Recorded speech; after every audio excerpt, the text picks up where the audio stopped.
People talk a lot about nuclear power, but how does it work?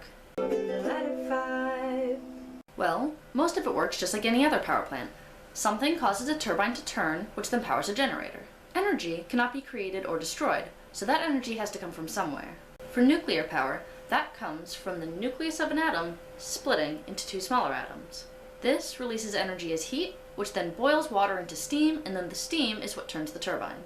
But how did the energy get there? When a massive star explodes in a supernova, there's enough energy to synthesize elements like uranium out of the smaller elements that were produced by the star.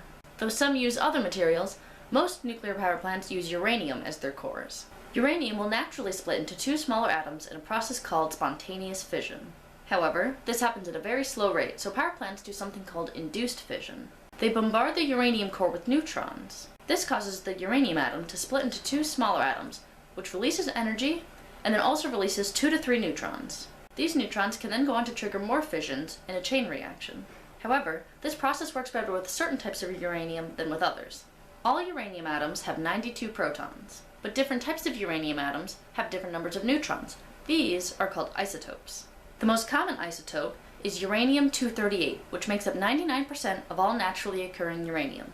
Unfortunately, uranium-238 has a small neutron cross-section, which means that it's unlikely to undergo induced fission. But uranium-235 has a much larger neutron cross-section, so it will easily undergo induced fission. However, it is not as common. In order to fix this, nuclear power plants in the US commonly enrich the uranium so that it is between 3 and 4% uranium-235 instead of the naturally occurring 0.7%.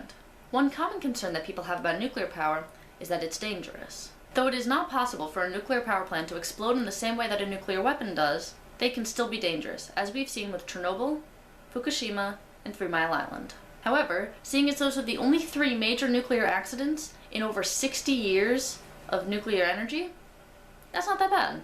Another major concern people have is nuclear waste. Spent nuclear fuel contains several radioactive elements, including uranium, plutonium, and several fission products. Many of these elements have long half-lives, which means that they will be radioactive for a long time and need to be stored safely. Some countries, such as France and Japan, reprocess their spent fuel, which means that they separate the uranium and plutonium from the rest of the spent fuel and convert it into usable oxides, which can then be used in more fuel cells. This process reduces nuclear waste by about a half. The search for clean energy is of global importance, and nuclear power is one viable option. Therefore, it's important for people to understand how it works. So if you have any questions, feel free to ask me in the comments. Bye!